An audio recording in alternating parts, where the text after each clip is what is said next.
Hey there, welcome back to High Infidelity, the best channel for cheating stories. Like and subscribe to channel for more spicy stories. Now, let's get into today's story video. Nuclear ghosting revenge on cheating fiance. Not sure if this is pro-revenge, nuclear revenge, or nuclear ghosting, but here goes. The players are myself, fiance's mom, time frame 2013 to 2016. It has clearly been many years after the occurrence, and I have practically never informed anybody in my new life about it. Tonight, I'm going to sip some fine wine and let my fingers do the talking. I believed I'd found the ideal lady. We met in our last year of college. We met at a party and clicked right away. She was a stunning blonde with sun-kissed complexion who might have passed for a model. She was nice, sensitive, sympathetic, a wonderful listener, and had a busy life with many friends, like Kate Upton. She loved my friends, and it was amazing how our friend circles melded throughout the 3 years we knew each other. Several of our buddies started dating. It was some of the most enjoyable periods of my life. I was pursuing a postgraduate degree in finance, and she had a degree in contractual law. This is just to state that we were successful in our own way. But I'm no slouch when it comes to appearance. 5'11", 190 pounds, and enjoyed going to the gym. I wasn't a great athlete, but let's just say I was strong. But I was and pretty timid, and I hadn't had many previous relationships before meeting her. We were captivated the first time we met. We spoke all night the first night. Then it progressed to daily texting/phone calls, weekly dates, and finally, after a year, when I began working at my new job, she moved in. I adored her family, and she adored me. Mostly her mother, for her father was aloof, as he was to everyone. It had been a whirlwind romance. I proposed to her after 2.5 years of lovely abroad holidays, hiking expeditions, and luxury vacations. Yes, she said. I was completely ecstatic. She was in charge of all wedding preparations. We were chatting about our future plans, such as purchasing a home, having children, going on family vacations together, and other similar things. Then something occurred. She seems a bit distant one evening when we both returned home to our flat. I believe I recognized it immediately away since we were usually quite loving to one another.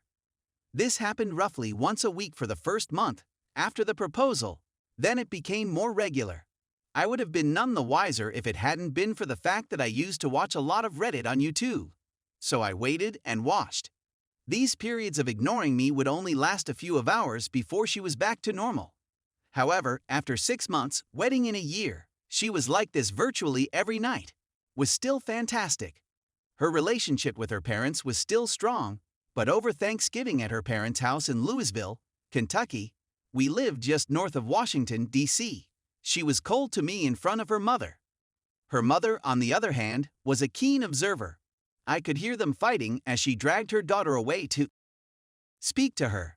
They returned to the rest of the family and continued on as if nothing had happened after some passionate but muted statements. I assumed I'd question her about it later, so I did. She was unwilling to address it and urged me to wait until we got home to do so. I accepted because I loved her and believed we could overcome any obstacle. Her mother was a more mature version of herself. The same startling appearances, just a few grays in her long, thick blonde hair. This will be crucial later. When I got home, I questioned her about it, but she refused to talk about it. After being pressured for a week, she eventually admitted that a man at her workplace was attempting to get to know her better. She wanted to be forthright, so she handed me her phone, and as I flipped through it, I realized that all of the messages that would have occurred during the periods she was withdrawing from me had been deleted. The words included nothing obscene. However, since we shared the same phone plan, I went through her phone settings and activated her locator. And I honestly believed that would convince me that she was not doing anything wrong. Was I mistaken? She had a workplace Christmas party the weekend following Thanksgiving. I had intended to attend, but I became ill with food illness and had to cancel. She had a girlfriend pick her up from our place since they were going to drink a lot and had a DD for the evening. We had planned to stay out all night, so I told her to have a good time and I'd see her in the morning. So as I was sick and hardly able to get off the toilet for more than 30 minutes, I grabbed my phone and tracked her whereabouts. It began as a restaurant, then as the location of the corporate party, and finally as a bar. None of this concerned me until I saw her phone hang up at a downtown hotel. I was unhappy in more ways than three at this point. My butt, mouth, and now soul have all been projectile vomited out. At 2 a.m., I eventually fell asleep, owing to tiredness. I awakened at 7 a.m. to find her still at the motel. She eventually returns home at lunchtime and I am on the mend.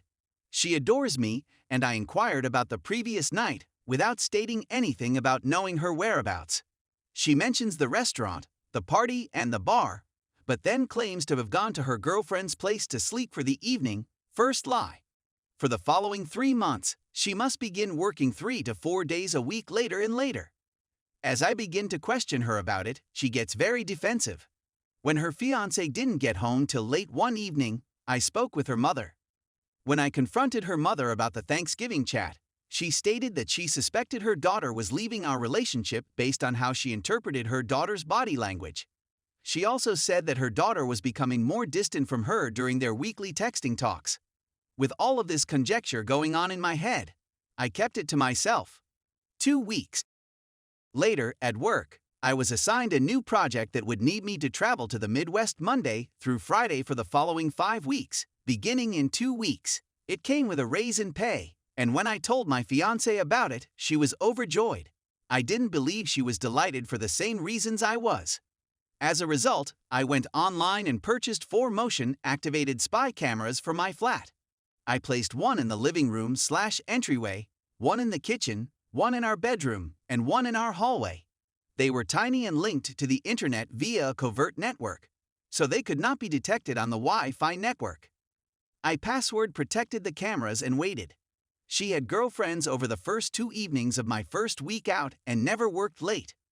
On the 3rd night, a man arrived. I was furious.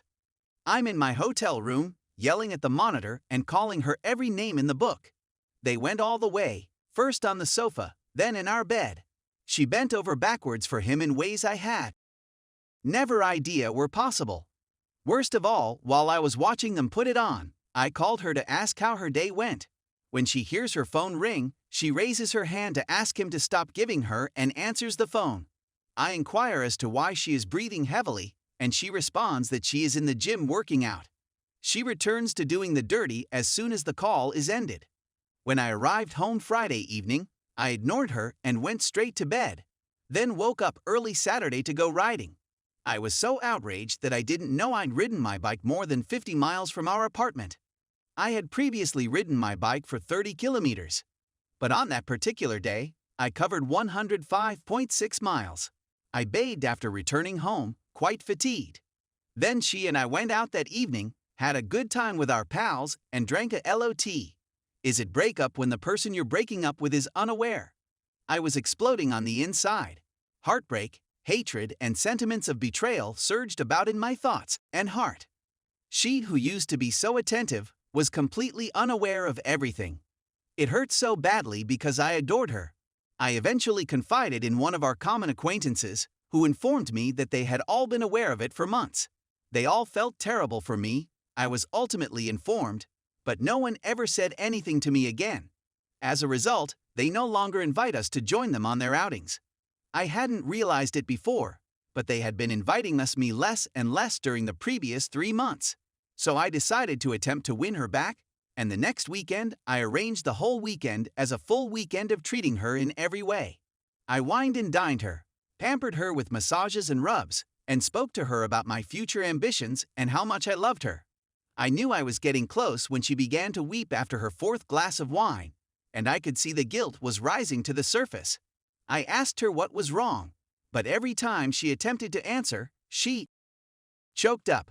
I then informed her that if she had done anything in her past or was experiencing some type of mental battle that she wanted to talk to me about, I was more than ready to chat with her about it, and if forgiveness was required, I was more than prepared to forgive and go on. Her only words coming out of her lips were how much she loved me. Hearing that from her stung, since I now have 4 independent films of her and the other man in our apartment having it on. I videotaped almost 41 hours of her having with what I later discovered was her colleague during the following 8 weeks of flying to the Midwest, The trips lasted 10 weeks. She never worked late while I was away. I tried to be extra attentive every weekend, but she became more distant with each passing week. I got tired of watching this for 8 weeks, so I designed a 12-step escape strategy. Collect evidence. Get her out of the way so I can carry out my plan. I booked a 2-week private getaway for us at an all-inclusive resort in Barbados. She was overjoyed. Then, a week before the trip, I said I had to cancel and advised her to bring a buddy. I knew it was over when she didn't seem disappointed that I couldn't come. She had arranged for a colleague to accompany her. Please cancel our flat contract. I was the only signatory on the lease, and it would expire 3 days into her vacation. Find work in a different place. The firm I had been aiding in the Midwest had offered me a position with a minor pay raise. Look for a new location to reside. I obtained an apartment at the aforementioned area. When she's gone, do the following. 6. Take her to the airport, then return home and pack all of her belongings, same day, Saturday 7. Get a new phone number/email address. Cancel all social media accounts. Monday 8. Financially separate us entirely. I drained all of the funds from our joint accounts and then closed them. I placed all of her money in an envelope and packaged it with her belongings. Monday 9.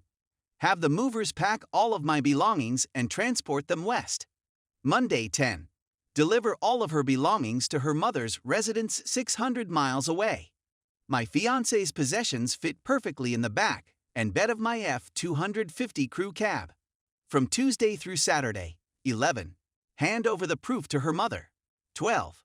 Begin my new life. I didn't want to do anything unlawful, so I double-checked that nothing of hers was gone. It was really difficult to carefully pack all of her belongings. I'd never sobbed so hard in my whole life. I've seen a lot on Reddit about SOs stating they'll never do it again if they're caught, but they don't. My goal was that she would really confess, allowing us to forgive and move on. She was never able to. She was almost there twice, but her secret was too difficult for her to tell. Tuesday morning, I said my last goodbyes to our apartment north of Washington, D.C. Her mother's residence took 11 hours to reach. I wasn't expecting what occurred when I arrived. I arrived at her mother's place at 8 o'clock at night. I imagined she'd be startled to see me since I'd arrived unexpectedly. I had to buzz her home from the front gate since they lived in a gated neighborhood, so she was waiting for me outside when I arrived. When I approached her, I could see she had been sobbing. When I inquired what was wrong, she grabbed me and sobbed because she feared her husband was cheating on her with a much younger, skinnier, and prettier lady. I simply held her for what seemed like 10 minutes, dumbfounded. She coated my right shoulder within tears. When she had finally calmed down, I asked if we could have a private conversation. We entered and I inquired about her husband's whereabouts, to which she said that he had stated he was going fishing with his pals in a secluded cabin an hour away. He despises fishing, she said. She told me all the cues she had picked up on, and it had evidently been going on for nearly a year. So after doing some investigation, we discovered a credit card hold charge for a 5-star hotel that was barely 20 minutes away.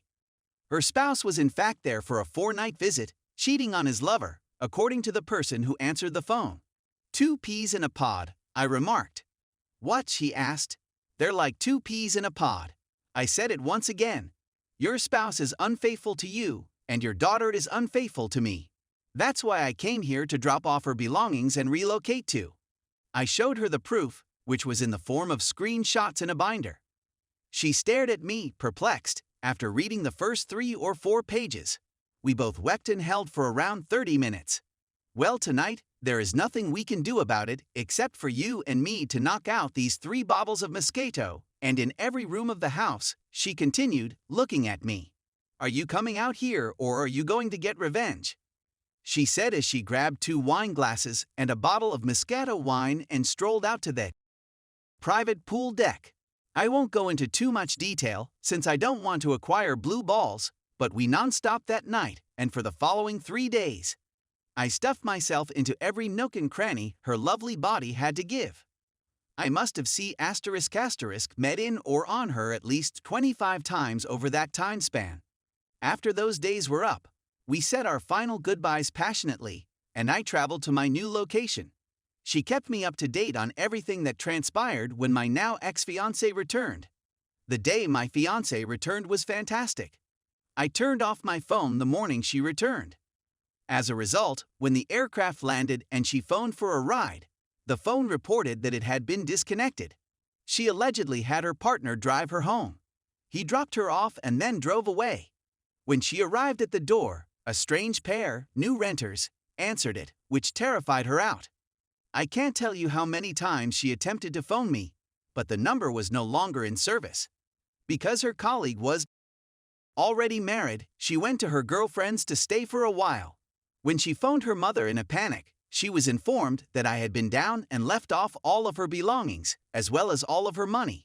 A distance of 600 kilometers.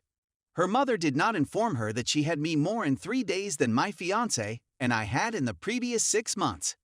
But she did tell her that she knew she was cheating on me, and I told her that I had found a new job, a new place to live, and a new profession far away from her and all of our friends, and that her mother was divorcing her father because of adultery. She reportedly sobbed for days and took a week off work. However, she sought solace in the arms of her married boyfriend. Her mother never told her where I was. I had entirely shut that aspect of my life off. My fiancé's mother was the only connection I had to my previous life. And to this day, she has maintained our secret. The mosted fiancé was ghosted.